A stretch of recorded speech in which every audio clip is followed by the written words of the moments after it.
नमस्कार, स्वागत आहे तुमचं माझ्या यूट्यूब चॅनलमध्ये, ज्याचं नाव आहे स्वामी भक्ती मराठी।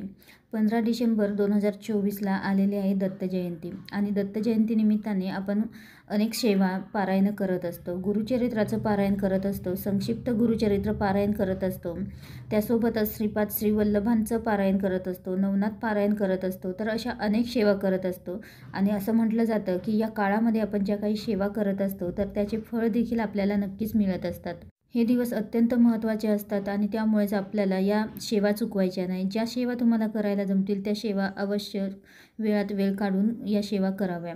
तर या काळामध्ये जितकी जास्त दत्तांची स्वामींची सेवा कराल तितक्या आपल्या आयुष्यामध्ये येणाऱ्या जे काही अडचणी संकट असतील तर ते कमी होतील।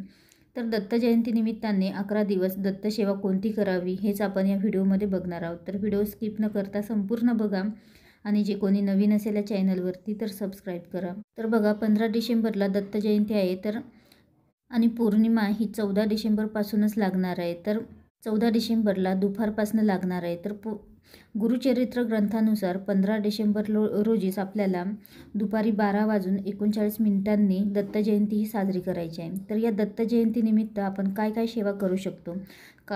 काहींचं गुरुचरित्र पारायण सुरू झालं असेल, पण ज्यांना शक्य नाही झालं तर त्यांनी या 11 दिवस दत्तभावने या ग्रंथाचे पठण तुम्ही करू शकता। तर सलग रोज 11 वेळा पठण करा। आयुष्यामध्ये येणाऱ्या अडचणी, लग्न जमत नाही, संतती होत नाही, तर यासारख्या ज्या काही अडचणी संकट असतील तर त्या दूर होतील। आणि या अडचणी का आपल्या आयुष्यामध्ये येतात तर बघा, आपलं गुरुबळ कमी असतो तर तो मजबूत असणे गरजेचे आहे। आणि ज्या घरामध्ये जो व्यक्ती दत्तभक्त गुरुभक्त असतो तर तो कोणताही भक्त असो तर त्यांच्यावर कधीच वाईट प्रसंग येत नाही, अखंड गुरुकृपा त्यांच्यावर असते। तर दत्तभावने आपल्याला ही रोज 11 वेळा 11 दिवस पठण करायचे आहे। तर ही सेवा संकल्पयुक्तही तुम्ही करू शकता। तर आपल्याला प्रार्थना करायची आहे की ही सेवा करत आहे आणि ती निर्विघ्नपणे पार पडू द्या, अशी आपल्याला प्रार्थना करायची आहे दत्त महाराजांना। ज्यांना खूपच अडचणी आहेत, ज्यांना शक्य होत नाही घरामध्ये हे पठण करणं, तर तुम्ही प्रवासामध्ये किंवा जिथे तुम्ही काम करता तिथे देखील तुम्ही हे पठण करू शकता। त्यासोबतच सिद्ध मंगल स्तोत्र, तर आयुष्यामध्ये सर्व काही मंगल घडावं त्यासाठी हे स्तोत्र खूप प्रभावी आहे। तर नित्यसेवेतही तुम्ही रोज पठण करू शकता। तर हे पण तुम्ही 11 दिवस पठण करू शकता किंवा 11 माळी तुम्ही श्री स्वामी समर्थ या मंत्राचा जप देखील करू शकता।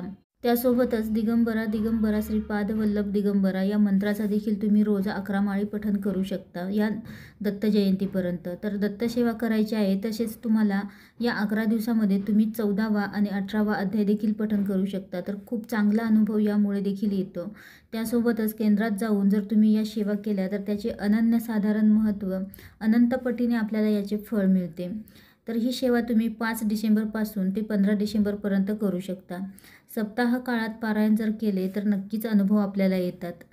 आपले मुलं कितीही हट्टी असो, नक्कीच तुम्हाला त्याचा चांगला अनुभव येईल। तर दत्तभावनी पठण करत असताना आपल्याला काही नियमांचे देखील पालन करायचे आहे।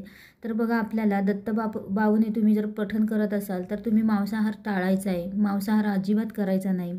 यासोबतच संकल्प करत असाल तर आपल्याला ब्रह्मचर्याचे पालन देखील करायचे आहे आणि संकल्पयुक्त नसेल करत तर ब्रह्मचर्याचे पालन नाही केले तरीही चालेल।